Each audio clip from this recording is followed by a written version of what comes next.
Chapter 27 అలసట, ఆందోళన, కోపాన్ని కలిగించే విసుగుదలను బహిష్కరించటం ఎలా? అలసటను కలిగజేసే ముఖ్యమైన కారణాలలో విసుగుదల ఒకటి. ఉదాహరణకు ఏలీస్ విషయం తీసుకుందాం. ఆమె మా వీధిలోనే ఉంటున్న ఒక అధికారిని. తన పనిలో పూర్తిగా అలసిపోయి ఒక రాత్రి ఆలీస్ తన ఇంటికొచ్చింది. చూడటానికి ఎంతో నిస్సత్తుగా ఉంది. ఆమె నీరసపడిపోయింది. ఆమెకు తలనొప్పి కూడా వస్తుంది, వీపు నొప్పి కూడా ఉంది. ఆమె ఎంతగా అలసిపోయిందంటే రాత్రి భోజనం చేయకుండానే నిద్రపోవాలి అని అనుకుంది. ఆమె తల్లి బతిమాలింది. భోజనం బల్ల ముందు ఏలీస్ కూర్చుంది. ఇంతలో టెలిఫోన్ మోగింది. తన బాయ్ ఫ్రెండ్ తను డాన్సుకు రమ్మని ఆహ్వానించాడు. ఇక ఆమె కళ్ళు మెరిశాయి. ఆమెలో ఒక కొత్త ఉత్సాహం ఉరకలు వేసింది. వెంటనే మేడపైకి ఆమె పరిగెత్తింది. తన బ్లూ రంగు గౌను వేసుకుంది. తెల్లవార్లు 3 గంటల వరకు డాన్స్ చేస్తూనే ఉండిపోయింది. చివరికి తాను ఇల్లు చేరే వరకు లేసమైనా నీరసపడలేదు. నిజానికి ఆమె ఉల్లాసంతో నిద్రపోలేకపోయింది. 8 గంటల క్రితం ఏలీస్ నీరసంగా అలసిపోయినట్లు కనిపించినప్పుడు ఆమె వాస్తవానికి పూర్తిగా అలసిపోయిందా? నిస్సందేహంగా ఆమె అలసిపోయింది. ఆమె ఎందుకు అలసిపోయిందంటే తన పనితో ఆమె విసిగిపోయింది. బహుశా తన జీవితంతోనే విసిగిపోయిందేమో. ఏలీస్ లాంటి వారు మిలియన్లలో ఉన్నారు. వారిలో మీరు కూడా ఒకరు కావచ్చు. మీ శారీరక శ్రమ కన్నా మీ భావావేశపూరిత తీరు అలసటను కలుగజేస్తుందన్నది ఒక సుపరిచితమైన వాస్తవం. కొన్ని సంవత్సరాల క్రితం డాక్టర్ జోసెఫ్ ఇ బార్మేక్ తన పుస్తకం ఆర్కైవ్స్ ఆఫ్ సైకాలజీలో విసుగుదల అలసటను ఎలా కలుగజేస్తుందో చూపించే తన పరిశోధనల రిపోర్టును ప్రచురించాడు. డాక్టర్ బార్మక్ ఒక విద్యార్థుల బృందాన్ని వారికి ఎంతమాత్రం అభిరుచి లేని పరీక్షల పరంపరకు గురిచేశాడు.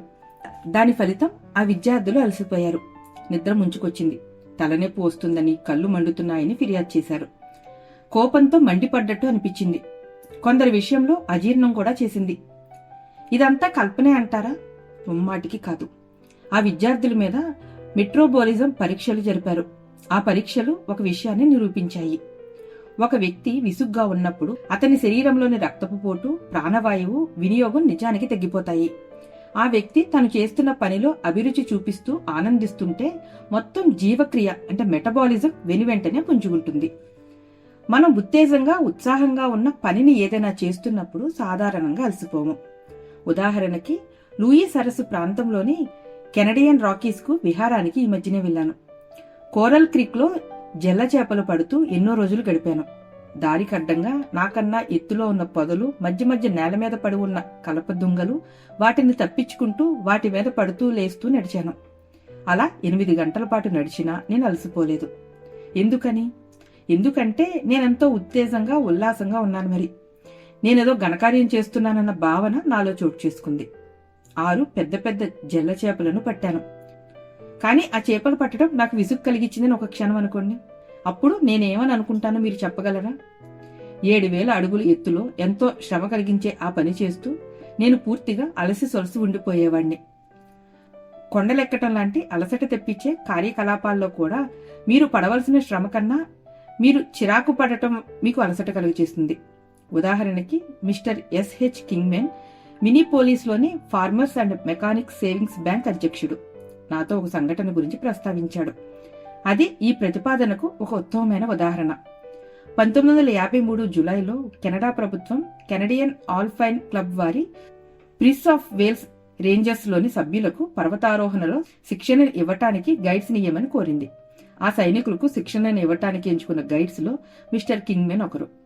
42 నుంచి 59 సంవత్సరాల మధ్య వయసులో ఉన్న ఆ సైనికుల చేత మంచు దిబ్బల మీద, మంచు మైదానాల మీద కవాతు తాను తదితర గైడులు ఎలా చేయించారో అతను నాకు చెప్పాడు.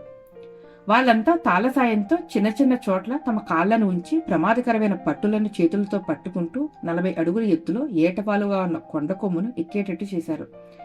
కెనడియన్ రాకీస్ ప్రాంతంలోని లిటిల్ యెహో లోయలో ఉన్న మైకెల్ శిఖరం, వైస్ ప్రెసిడెంట్ శిఖరం, ఇంకా పేరు లేని మరికొన్ని పర్వత శిఖరాలను వారెక్కారు. 15 గంటల పర్వతారోహణం తర్వాత ఎంతో ఆరోగ్యంగా ఉన్న ఈ యువకులంతా పూర్తిగా నీరసించిపోయారు. తమ కమాండో శిక్షణలో కండలు బలపడకపోవడం వల్ల వారు అలసట చెందారా? కమాండో రక్షణ పొందిన ఎవడైనా ఈ పిచ్చి ప్రశ్నని ఎద్దేవా చేస్తాడు. కాదు, వారు పూర్తిగా నిస్సత్తువుగా చెందటానికి కారణం వారంతా పర్వతారోహణలో విసుగు చెందటమే. వారెంతగా అలసిపోయారు అంటే వారిలో చాలా మంది తిండి కూడా తినకుండా నిద్రలోకి జారుకున్నారు. కానీ గైడ్లు సైనికుల కన్నా 2-3 రెట్లు వయసులో పెద్దవారు. అలసిపోయారా? అవును, అలసిపోయారు. కానీ నీరసించిపోలేదు. గైడ్లు భోజనం చేశారు. రాత్రి చాలాసేపు మేలుకున్నారు. ఆనాటి అనుభవాల గురించి మాట్లాడుకున్నారు. వారంతా నిస్సత్తువుకు లోను కాలేదు. ఎందుకంటే వారికి వారి పని పట్ల ఆసక్తి ఉంది. కొలంబియాలోని డాక్టర్ ఎడ్వర్డ్ థార్న్డిక్ అలసట మీద ప్రయోగాలు చేస్తున్నప్పుడు కొందరు యువకుల చేత ఆసక్తికరమైన పనులు చేయిస్తూ ఇంచుమించు 1 వారం రోజులు వారు నిద్రపోకుండా చేశాడు. ఎంతో దర్యాప్తు చేశాక డాక్టర్ థార్న్డిక్ పనిచేసే శక్తి క్షీణించడానికి అసలైన కారణం విసుగుదలే అని తన అభిప్రాయాన్ని వెలుగుచ్చాడు. మీరు మానసిక శ్రమజీవి అయిన పక్షంలో ఎప్పుడో గాని మీరు చేసే పని మొత్తం మీకు అలసటను కలుగజేయదు. మీరు ఏదైనా పని చేయకపోతే అది మీకు అలసట తెప్పించే అవకాశం ఉంది. ఉదాహరణకి గత వారంలో మీ పనికి నిరంతరంగా అంతరాయం కలిగిన ఆ రోజుని జ్ఞాపకం తెచ్చుకోండి. ఉత్తరాలకి జవాబు రాయలేదు. కలవవలసిన వ్యక్తులను కలవలేకపోయారు. ఎటు చూసినా సమస్యలే. ఆ రోజున ప్రతిదీ అస్తవ్యస్తమైంది. మీరు ఒక్క పని కూడా చేయలేకపోయారు. నిస్సత్తువుగా విపరీతమైన తలనొప్పితో ఎలాగో మీ ఇల్లు చేరుకున్నారు. మర్నాడు ఆఫీసులో ప్రతి పని సవ్యంగా జరిగింది. క్రితం రోజు మీరు చేసిన పనికి 40 రెట్లు అధికంగా పనిచేశారు. ఈసారి మీరు ఇల్లు చేరుకున్నప్పుడు అప్పుడే విచ్చుకున్న తెల్ల గులాబీ పువ్వు అంత తాజాగా ఉన్నారు. మీకు అలాంటి అనుభవం దక్కి ఉండవచ్చు. నాకు కూడా. దీనిలో మనం నేర్చుకోవాల్సిన పాఠం ఏమన్నా ఉందా? ఇది మాత్రమే. తరచూ అలసట తెప్పించేది మనలోని ఆందోళన, నిరాశ, ఆగ్రహం, అంతేకాని పని ఎంత మాత్రం కాదు. ఈ అధ్యాయాన్ని నేను రాస్తున్నప్పుడు జెరోమ్ కెర్నీ యొక్క నవ్వు పుట్టించే ఆహ్లాదకరమైన సంగీత రూపకం షోబోట్ మళ్లీ ప్రదర్శిస్తుంటే దానిని చూడటానికి వెళ్లాను. కాటన్ బ్లాసంలోని కెప్టెన్ యాండీ 2 అంకాల మధ్య ప్రదర్శనలో తన తత్వబోధనలో అంటాడు, తాము చేసే పనిలో ఎవరైతే ఆనందం పొందుతారో వారు అదృష్టవంతులు. వారెందుకు అదృష్టవంతులంటే వారిలో అధిక శక్తి, అధిక సుఖం, తక్కువ ఆందోళన, తక్కువ అలసట ఉంటాయి. మీకు దేనిలో అభిరుచులు ఉంటాయో అక్కడే మీ శక్తి కూడా ఉంటుంది. మిమ్మల్ని ఆరాధించే మీ భార్య భర్తతో 10 మైళ్ళు నడవటం కన్నా మిమ్మల్ని వేధించుకు తినే భార్య భర్తతో 10 బ్లాకులు నడవటం అధికంగా అలసట కలిగించవచ్చు. అయితే ఏంటి? దాని గురించి మీరేం చేయగలరు? సరే, ఒక స్టెనోగ్రాఫర్ ఈ విషయంలో ఏం చేసిందో చూడండి. ఓక్లహోమా తుల్సాలోని ఒక ఆయిల్ కంపెనీలో ఆమె పనిచేసేది. ప్రతి నెలలో ఎన్నో రోజులు ఆమె చేసే పని ఊహించలేనంత మందకొడిగా ఉండేది. ఆయిల్ను కౌలికిచ్చేందుకు అచ్చివేయబడ్డ నమూనా కాగితాలను నింపటం, అంకెలు, గుణాంకాలు వాటి మధ్యన ఇరికించటం. ఈ పని తనకి ఎంత విసుగు కలిగించేదంటే ఆమె తన ఆత్మరక్షణార్థం దానిని ఉత్సాహభరితంగా చేయాలనుకుంది. ఎలా? ప్రతిరోజు ఆమె తనతోనే ఒక పోటీ పెట్టుకునేది. ప్రతి ఉదయం తను నింపవలసిన ఫారాలను లెక్క పెట్టుకునేది. మధ్యాహ్నం ఆ రికార్డును అధిగమించడానికి ప్రయత్నించేది. 1 రోజులో తను చేసిన మొత్తం పనిని లెక్కించేది. మర్నాడు అంతకన్నా ఎక్కువగా చేయటానికి ప్రయత్నించేది. ఫలితం, త్వరలోనే ఆమె తను పనిచేస్తున్న విభాగంలోని మరే స్టెనోగ్రాఫరు నింపలేనన్ని ప్రింటెడ్ ఫారాలను నింపగలిగింది. దీనివలన ఆమె కొరిగిందేమిటి? ప్రశంసలా? కాదు. ధన్యవాదాలా? అది కాదు. పదోన్నతి? కాదు. జీతం పెరిగిందా? లేదు. కానీ అది విసుగుదల పుట్టించే అలసటను పారదోలింది. అది ఆమెకు మానసికంగా ఉత్తేజపరిచింది. మంతకొడిగా సాగే తన పనిని తాను శాయశక్తులా ప్రయత్నించి ఉత్సాహభరితంగా చేయటం వల్ల ఆమె తన విశ్రాంతి సమయాల్లో ఎక్కువ శక్తి, ఎక్కువ అభిలాష, మరెంతో ఆనందాన్ని పొందగలిగింది. ఈ కథ నిజం అని నాకు తెలుసు. ఎందుకంటే ఆమెని నేను పెళ్ళాడాను. ఇది మరో స్టెనోగ్రాఫర్ కథ. ఈమె తన పనిలో తనకెంతో ఉత్సాహం ఉన్నట్లు నటించడం తనకు లాభదాయకమనుకుంది. మొదట్లో ఆమె తన పనిని ఎంతో అయిష్టంగా చేసేది. కానీ ఇప్పుడు కాదు. ఆమె ఎల్మ్ హాట్సెట్, ఇలినాయికి చెందిన మిల్లీ వేజీ గోల్డెన్. ఇదిగో ఆమె నాకు రాసిచ్చిన కథ. మా ఆఫీసులో 4 స్టెనోగ్రాఫర్లు పనిచేస్తున్నారు. ఎందరో అధికారుల దగ్గర నుంచి ఉత్తరాలు తీసుకోమని ఒక్కొక్కరికి పని అప్పగించారు. అప్పుడప్పుడు మేం చేస్తున్న ఈ పనులలో ఊపిరి తిరగనంతగా ఇరుక్కుపోతుంటాం. ఒక రోజున ఒక విభాగంలోని సహాయ అధికారి నన్ను ఉత్తరాన్ని మళ్లీ టైప్ చేయమని పట్టుబట్టినప్పుడు నేను అతనికి ఎదురు తిరిగాను. ఆ ఉత్తరాన్ని మరోసారి టైప్ చేసే బదులు దానిలోని తప్పులు దిద్దితే సరిపోతుందని అతనికి నచ్చ చెప్పడానికి ప్రయత్నించాను. నేను మళ్లీ దాన్ని టైప్ చేసి ఇవ్వకపోతే అలా చేసేందుకు తనకు ఇంకొకరు దొరుకుతారని అతను నాకు జవాబిచ్చాడు. నాకు ఒళ్ళు మండింది. కానీ ఉత్తరాన్ని మళ్లీ టైప్ చేయడం మొదలుపెట్టాక నాకు హఠాత్తుగా తట్టింది. నేను చేస్తున్న ఈ పని చేసే అవకాశం దొరికితే చాలు. ఎగిరి గంతేసి చేయటానికి ఎందరో ఉన్నారు. అంతేకాకుండా నేను ఆ పని చేయడానికే నాకు జీతం ఇస్తున్నారు. నా మనసు తేలికైంది. వెంటనే నేను నా పనిని చేయాలనే నిర్ణయానికి వచ్చాను. ఆ పనిని నేనెంత అసహించుకుంటున్నప్పటికీ దానిని చేయటంలో నిజంగా నేనెంతో ఆనందాన్ని పొందుతున్నానని అనుకుంటూ మొదలుపెట్టాను. అప్పుడు ఒక ముఖ్యమైన విషయం కనుగొన్నాను. ఆ పని చేయడంలో నిజంగా నాకు ఆనందం కలుగుతుందన్నట్లు నేను నా పనిని చేసుకుంటున్నట్లయితే అప్పుడు ఆ పని చేయటంలో కొంతవరకు ఆనందాన్ని అనుభవిస్తాను. నాకు ఇంకో విషయం కూడా తెలిసింది. నా పనిలో నాకు ఆనందం వస్తున్నప్పుడు ఆ పనిని మరింత త్వరగా చేయగలుగుతున్నాను. అందువలన ఇప్పుడు నాకు మామూలు కన్నా తక్కువ సమయం నా పని కోసం అవసరం అవుతుంది. నేను అలవరుచుకున్న ఈ కొత్త వైఖరి నేను మంచి పనిమంతురాలనని అన్న పేరు నాకు తెచ్చిపెట్టింది. అందుకే మా విభాగంలోని ఒక పర్యవేక్షకునికి అంతరంగిక కార్యదర్శి కావాల్సి వచ్చినప్పుడు ఆ పనికి అతడు నన్నే ఎన్నుకున్నాడు. ఎందుకంటే అతడి మాటల్లోనే చెప్పాలి అంటే నేను చిరచిరలాడకుండా అదనపు పని కూడా చేయడానికి ఇష్టపడతానట. మానసిక వైఖరిని మార్చుకోవటం అనే ఈ విషయం నాకు ఒక అత్యంత ముఖ్యమైన ఆవిష్కారం. అది ఎన్నో అద్భుతాలు చేసింది అని మిస్ గోల్డెన్ రాసింది. మిస్ గోల్డెన్ అద్భుతాలు సృష్టించే అలా అనుకోవటం అనే విధానాన్ని ప్రొఫెసర్ హేన్స్ వాయి హింజర్ చెప్పే వేదాంతాన్ని వాడుకుంది. అతను మనల్ని మనం ఆనందంగా ఉన్నట్లు అనుకోమని బోధించాడు. ఇలాంటివే ఇంకొన్ని. మీ పనిలో మీకు ఇష్టం ఉన్నట్లు మీరు నటిస్తుంటే ఆ కొద్దిపాటి నటన మీ ఇష్టాన్ని నిజం అయ్యేలా చేయగలదు. అది మీ అలసటను, ఒత్తిళ్లను, ఆందోళనను తగ్గించడానికి తోడ్పడగలదు.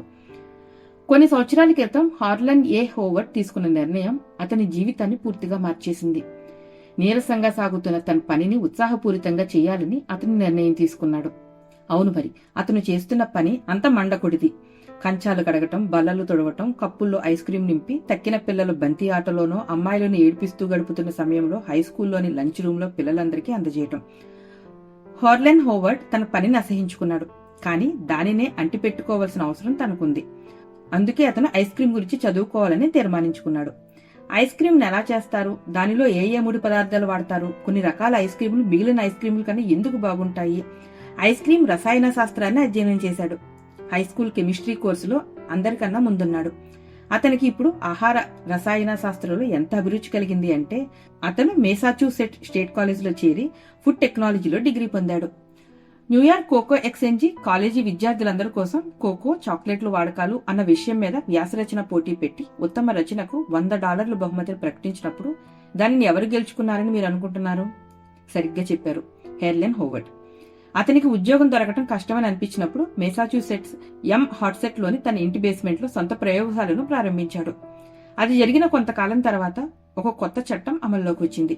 పాలలోని బ్యాక్టీరియా సంఖ్యని లెక్క పెట్టడం అవసరమైంది.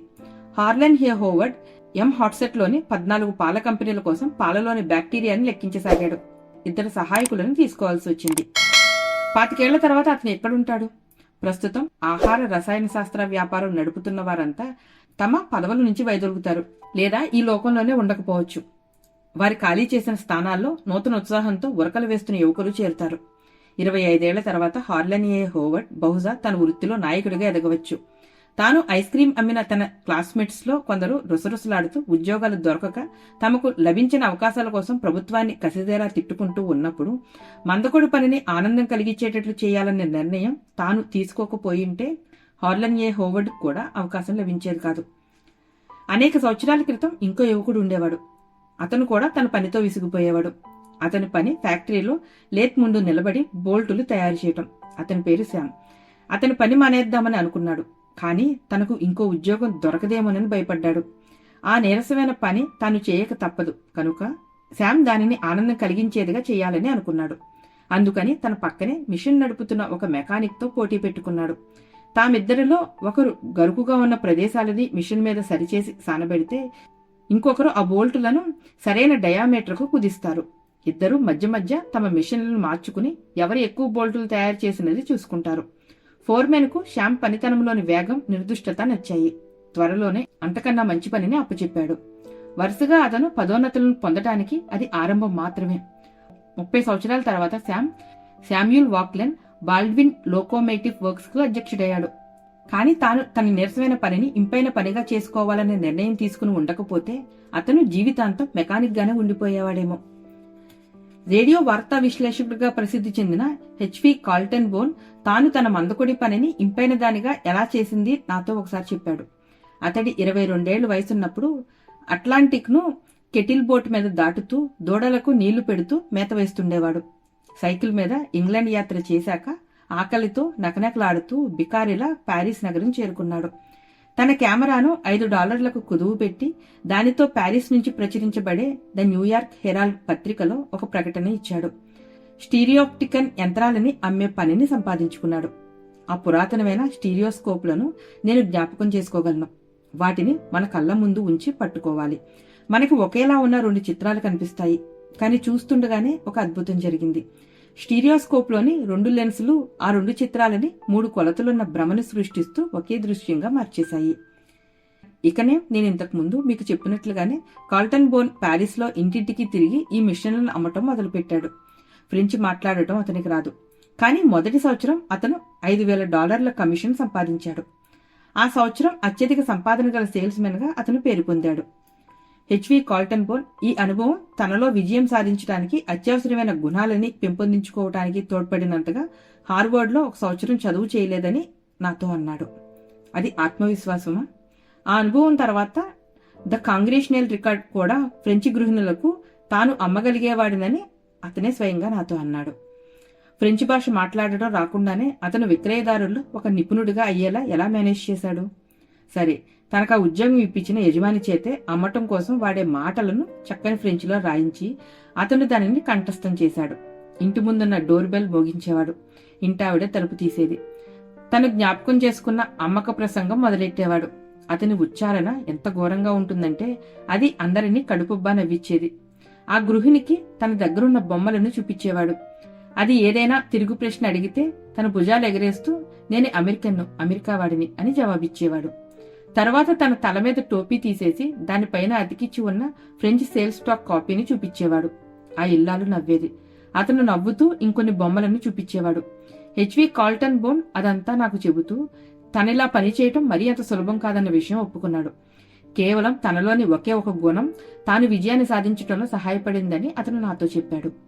చేయవలసిన పనిని ఇంపైనదిగా మలుచుకోవటంలో తాను చూపించిన పట్టుదలే అది. ప్రతి ఉదయం బయలుదేరే ముందు అతను అద్దం ముందు నిల్చుని ఉత్తేజకరమైన ఉపన్యాసాన్ని తనకు తానే ఇచ్చుకునేవాడు. కాల్టన్ బోన్, నీకు తిండి దొరకాలి అంటే నువ్వు ఇది చేయక తప్పదు. దీనిని నువ్వే చెయ్యాలి. కనుక ఆ చేసేదేదో సంతోషంగా ఎందుకు చేయకూడదు? డోర్ బెల్ వేస్తున్న ప్రతిసారి ఫుట్లైట్ల ముందున్న నువ్వో నటుడివి. నీ ముందున్న ప్రేక్షకులు నీకేసే కళ్ళప్పగించి చూస్తున్నారని నువ్వు ఎందుకు ఊహించుకోకూడదు? ఏది ఏమైనా నువ్వు చేస్తున్న పని స్టేజ్ మీద నటించదగినంత హాస్యాస్పదంగానే ఉంది కదా. మరి నువ్వెందుకు నీ పని పట్ల మరింత ఉత్సాహాన్ని అభిలాషను చూపించవు? ప్రతిరోజు తనతో తాను ఇలా చేసే ఉత్తేజకరమైన ప్రసంగాలు తాను ఒకప్పుడు అసహించుకుంటూ భయపడ్డ పనిని తాను ఇష్టపడే లాభదాయకమైన ఒక సాహసీకృతంగా మార్చడంలో తోడ్పడ్డాయని మిస్టర్ కాల్టన్ బోన్ నాతో అన్నాడు. మిస్టర్ కాల్టన్ బోన్ ని విజయం సాధించాలని ఆతృత చూపిస్తున్న అమెరికాలోని యువతకు తాను ఇవ్వవలసిన సలహా ఏమన్నా ఉందా అని నేను అడిగినప్పుడు అతను ఇలా అన్నాడు. ఉంది. ప్రతి ఉదయం నీకు నువ్వే బెట్టింగ్ చేసుకో. మనలో చాలా మందివి అలా నడుస్తున్నప్పుడు సగం నిద్రలోనే లేచి శారీరక వ్యాయామం చేయవలసిన ఆవశ్యకత గురించి ఎంతో మాట్లాడుతుంటాం.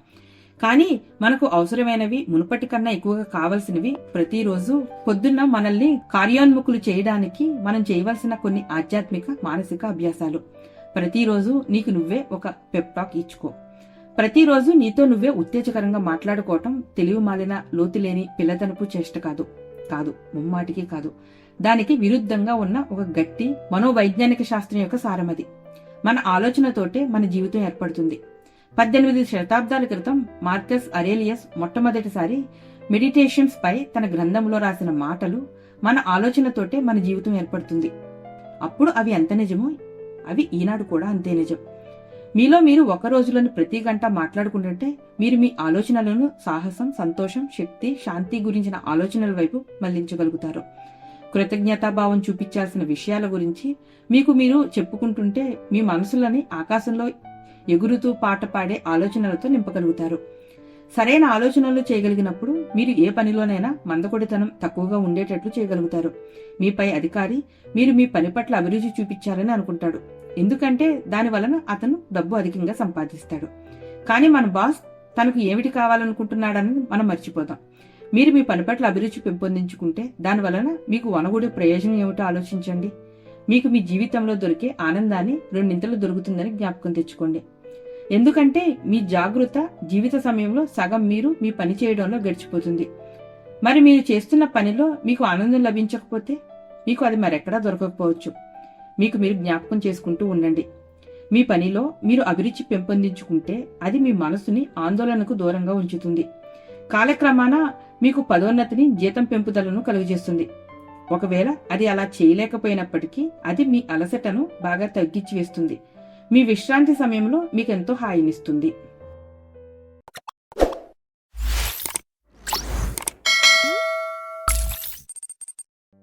చాప్టర్ 28.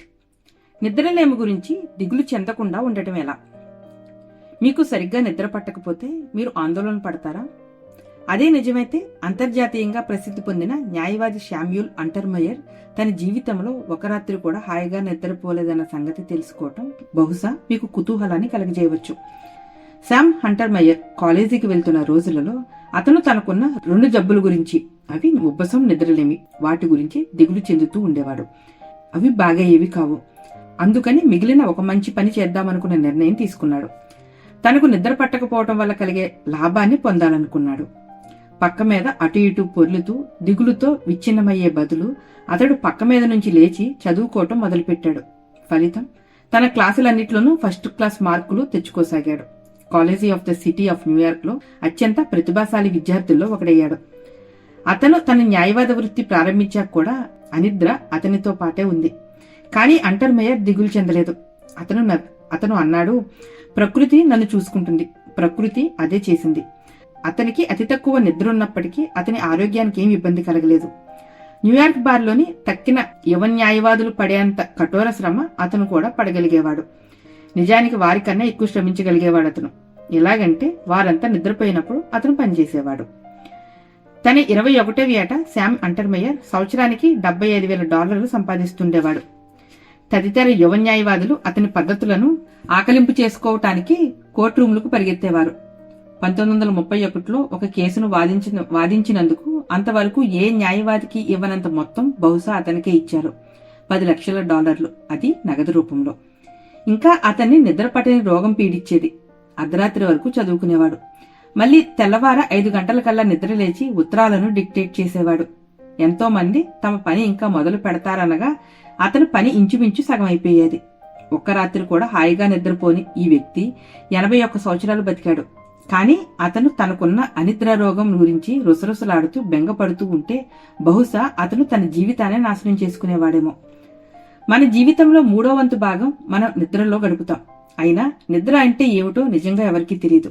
అదొక అలవాటని మనకు తెలుసు. అదొక విశ్రామం యొక్క స్థితి. ఆ స్థితిలో ప్రకృతి మన శరీరానికి సంరక్షణ అనే కవచాన్ని తయారు చేస్తుంది. కానీ ఒక వ్యక్తికి ఎన్ని గంటల నిద్ర అవసరం అన్న విషయం మనకు తెలియదు. మనం అసలు నిద్రపోవాలా అన్న విషయం కూడా మనకు తెలియదు. ఎంత విచిత్రం!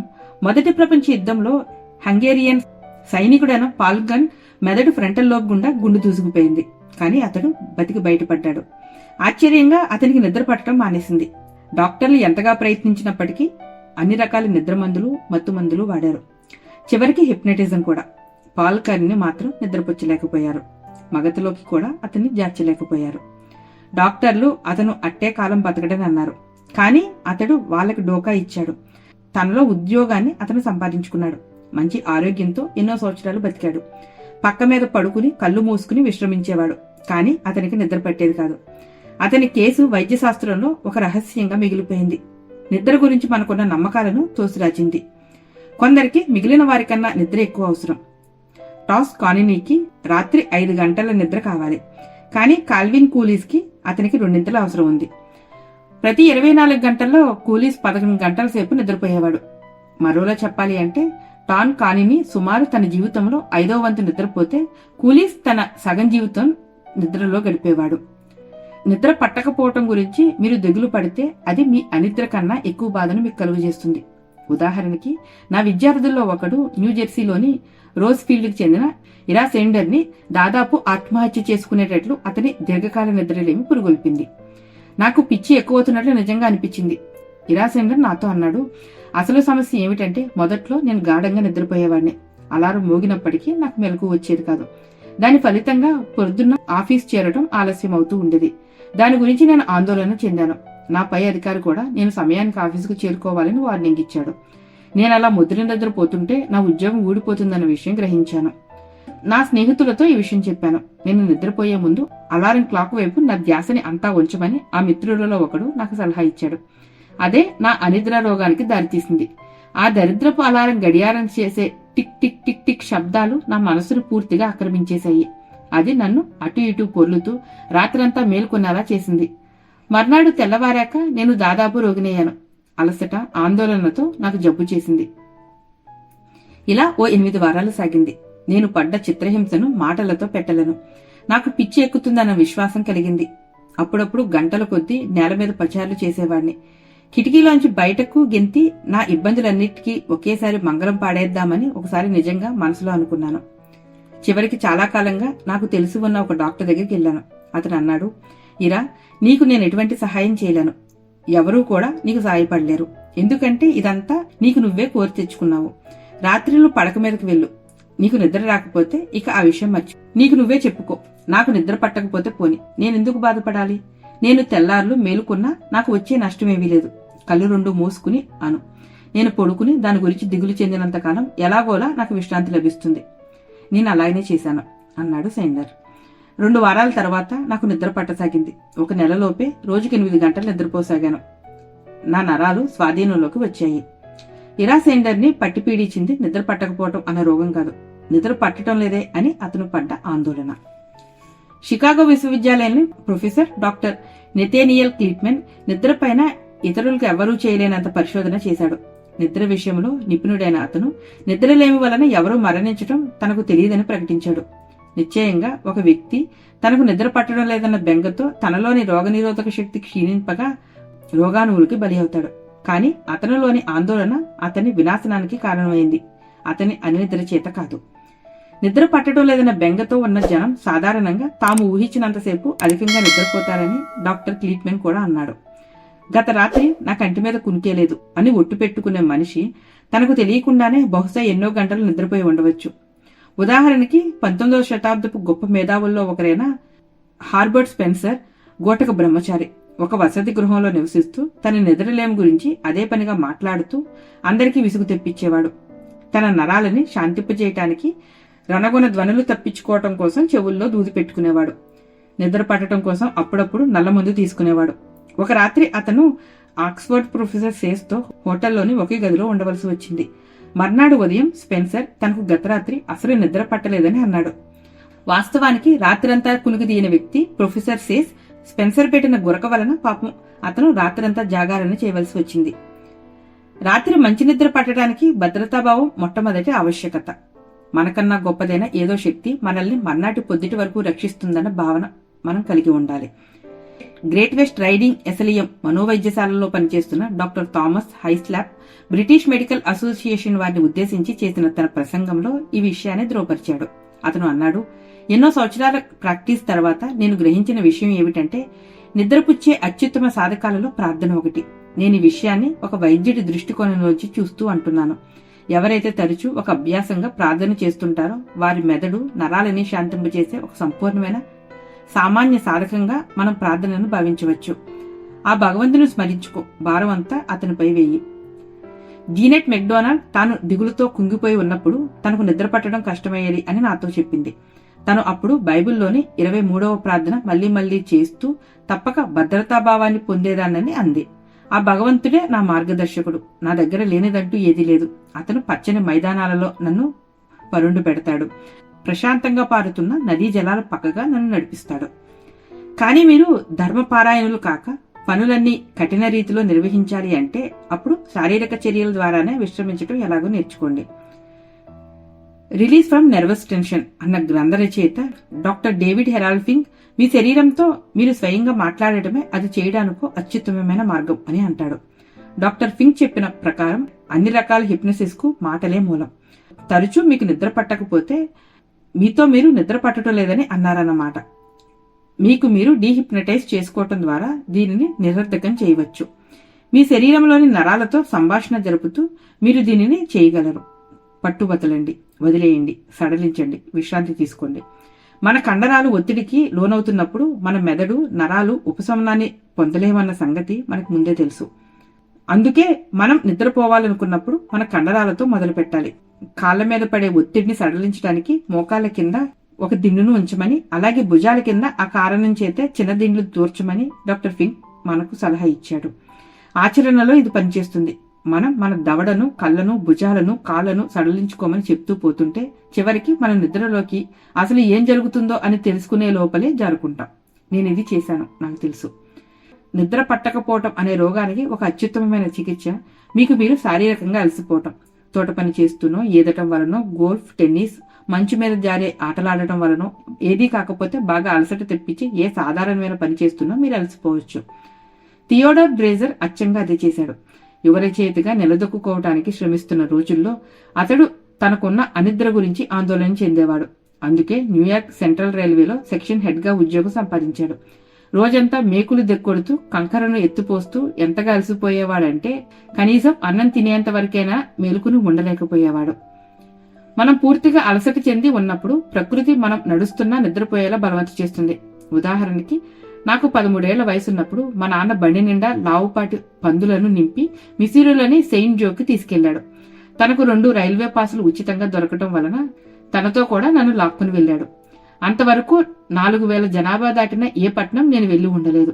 6000 మంది ఉంటున్న సెయింట్ జో చేరుకున్నాక నా ఉద్వేగం ఉరకలు వేసింది. నేను 6 అంతస్తులున్న ఆకాశ హర్మాలను చూశాను. అద్భుతాలలోకెల్లా అద్భుతం. స్ట్రీట్ కార్ను కూడా చూశాను. ఇప్పుడు నా కళ్ళు 2 మూసుకున్న ఆ ట్రామ్ని చూడగలను, దాని శబ్దాన్ని వినగలను. నా జీవితంలో అత్యంత ఉత్సాహవంతమైన ఇంపైన ఆ రోజు గడిచాక మా నాన్న నేను మిసూరీలోని రేవన్వుడ్ కి రైల్లో తిరుగు ప్రయాణం చేశాం. తెల్లారు 2 గంటలకి అక్కడ చేరాం. పొలంలో ఉన్న మా ఇంటికి చేరుకోవటానికి మేము 4 మైళ్లు నడిచాం. ఇప్పుడు నా కథలోని అసలు విషయానికి వస్తున్నాను. నేను ఎంతగా అలసిపోయానంటే నేను నిద్రపోయాను, నడుస్తూ కలగన్నాను. గుర్రం మీద సవారీ చేస్తూ నేను తరచూ నిద్రపోయేవాడిని. మరి అది చెప్పడానికి నేను బతికే ఉన్నాను. మనుషులు పూర్తిగా నీరసించిపోయినప్పుడు, యుద్ధం జరుగుతున్నప్పుడు కూడా ఆ కోలాహలంలో, భయంలో, ప్రమాదంలో కూడా నిద్రపోతారు. ప్రసిద్ధి చెందిన న్యూరాలజిస్ట్ డాక్టర్ పాస్టర్ కెన్నడీ 1918లో 5వ బ్రిటిష్ సైన్యం వెనక్కి పారిపోతున్నప్పుడు సైనికులు నిస్సత్తువులు నేల మీదకు ఉరిగిపోయాక ఎక్కడ పడి ఉన్నవారు అక్కడే కోమాలోకి జారుకున్నట్లు గాఢ నిద్రపోవటం తాను చూశానని నాతో అన్నాడు. అతను తన వేళ్లతో వాళ్ళ కనురెప్పలు ఎత్తినప్పటికీ వారెవరూ మేల్కోలేదు. కనుపాపలు, కంటిగుడ్లు పైకి వెళ్లటం తను గమనించానని అతను అంటాడు. ఆ తర్వాత డాక్టర్ కెన్నడీ చెప్పసాగాడు. నాకు నిద్ర పట్టడం కష్టమనిపించినప్పుడు నా కనుపాపలను అలాగే మీదకి పోయేటట్లు చేసేవాడిని. కొద్ది సెకండ్లలో నేను ఆవలించడం మొదలుపెట్టి నిద్ర వస్తున్నట్లు అనిపించేది. అదొక స్వత్సిద్ధమైన ప్రతిక్రియ. దానిని అదుపులో పెట్టడం నాకు సాధ్యం కాదు. ఇంతవరకు నిద్రను నిరాకరిస్తూ ఎవరూ ఆత్మహత్య చేసుకోలేదు. ముందు ముందు ఎవరూ కూడా చేసుకోరు. అతనిలో ఎంత సంయమం ఉన్నప్పటికీ ప్రకృతి మనిషిని నిద్రపోయేందుకు బలవంత పెడుతుంది. ప్రకృతి మనం తిండి తినకుండా, నీరు తాగకుండా ఉంచే కాలం నిద్ర లేకుండా ఉంచే కాలం కన్నా తక్కువ. ఆత్మహత్యల గురించి మాట్లాడుకుంటే డాక్టర్ హెన్రీ సీలింగ్ తన గ్రంథం ద రీడిస్కవరీ ఆఫ్ మ్యాన్ లో చెప్పిన ఒక విషయం నాకు జ్ఞాపకం వస్తుంది. ద సైకలాజికల్ కార్పొరేషన్ లో డాక్టర్ లింగ్ ఉపాధ్యక్షుడిగా ఉన్నారు. ఆందోళనకు గురే, నిస్పృహ చెందిన ఎందరినో అతను ఇంటర్వ్యూ చేశాడు. తన అధ్యాయం భయాలను, ఆందోళనను అధిగమించడం ఎలాలో అతను ఆత్మహత్య చేసుకోబోయిన ఒక రోగి గురించి చెప్తాడు. ఆ రోగితో వాదించడం వలన పరిస్థితి ఇంకా దిగజారుతుందని డాక్టర్ లింక్కు తెలుసు. అందుకే అతనితో అంటాడు, ఎలాగైనా ఆత్మహత్య చేసుకోవాలని నువ్వు అనుకుంటుంటే కనీసం నువ్వు దానిని ఒక వీరోచితమైన పద్ధతిలో చేసుకో. ఈ హాస్పిటల్ చుట్టూ పరిగెత్తడం మొదలుపెట్టి చచ్చిపోయేంత వరకు అలా పరిగెడుతూనే ఉండు. అతను ప్రయత్నించాడు. ఒకసారి కాదు, అనేక సార్లు. ప్రతిసారి అతనికి తన మనసులో తాను బాగుపడుతున్నట్లు అనిపించేది. కండరాల మాట ఎలా ఉన్నా 3వ రాత్రి నాటికి డాక్టర్ లింక్ మొట్టమొదటే ఆశించిన దానిని అతను సాధించాడు. అతను శారీరకంగా ఎంత అలసిపోయాడు అంటే అతను ముద్దు నిద్రపోయాడు. తరువాత అతను ఒక వ్యాయామ క్రీడల క్లబ్లో చేరాడు. పోటీ ఆటలలో ప్రత్యర్థిగా పాల్గొనడం ప్రారంభించాడు. త్వరలోనే అతనికి తన జీవితం ఎంత హాయిగా ఉందనిపించిందంటే అతను ఎల్లకాలం జీవించాలని అనుకున్నాడు. కనుక నిద్ర పట్టకపోవడం గురించి దిగులు చెందకుండా ఉండాలి అంటే ఇవిగో 5 నియమాలు. 1. మీకు నిద్ర రాకపోతే శామ్యూల్ అంటర్మేయర్ చేసిన పనే చేయండి. పక్క మీద నుంచి లేవండి, ఏదైనా పని చేసుకోండి లేదా చదువుకోండి. నిద్ర వస్తుందని మీకు అనిపించేంత వరకు అలా చేయండి. నెంబర్ 2. నిద్ర పట్టకపోవడం వలన ఎవరూ చనిపోలేదన్న విషయం గుర్తుంచుకోండి. అనిద్ర కన్నా అనిద్ర గురించి పడే ఆందోళన సాధారణంగా ఎక్కువ హాని కలుగజేస్తుంది. నెంబర్ 3. ప్రార్థన చేయండి లేదా జీనెట్ మెక్డొనాల్డ్ చేసినట్లు 22వ భక్తి గీతం మళ్లీ పాడండి. నెంబర్ 4. మీ శరీరాన్ని సడలించండి. నెంబర్ 5. వ్యాయామం చేయండి. మేల్కోవడం ఇక సాధ్యం కాదు అన్నంత వరకు మీకు మీరు శారీరకంగా అలసిపోయేటట్లు చూసుకోండి. పార్ట్ 7 క్లుప్తంగా. అలసటను, ఆందోళనను నివారిస్తూ శక్తి, ఉత్సాహాలని పెంచుకోవటానికి 6 మార్గాలు. నియమం 1, అలసిపోయేలోగా విశ్రాంతి తీసుకోండి. నియమం 2, మీ పనిలో మీరు విశ్రమించటం నేర్చుకోండి. నియమం 3, మీ ఇంట్లో మీరు విశ్రాంతి తీసుకోవటం నేర్చుకోండి. నియమం 4, పని చేసుకోవటానికి ఈ 4 మంచి అలవాట్లు అలవర్చుకోండి. 1, మీరు తక్షణం చేయవలసిన పనికి సంబంధించిన కాగితాలను తప్ప మీ బల్ల మీద తక్కిన అన్ని కాగితాలని తీసేయండి. నెంబర్ 2, పనుల ప్రాముఖ్యతను అనుసరించి ఆయా పనులు చేపట్టండి. నెంబర్ 3, మీకు ఏదైనా సమస్య ఎదురైనప్పుడు దానిని అక్కడే పరిష్కరించండి. నెంబర్ 4, వ్యవస్థాపించటం, నియమించటం, పర్యవేక్షించటం నేర్చుకోండి. నియమం 5, అలసటను, ఆందోళనను నివారించడానికి మీ పనిని ఉత్సాహభరితంగా చేయండి. నియమం 6, నిద్రలేమి చేత ఎవరూ చనిపోలేదన్న విషయం గుర్తుంచుకోండి. అనిద్ర కన్నా అనిద్ర గురించి పడే ఆందోళన హాని కలుగజేస్తుంది. Thank you.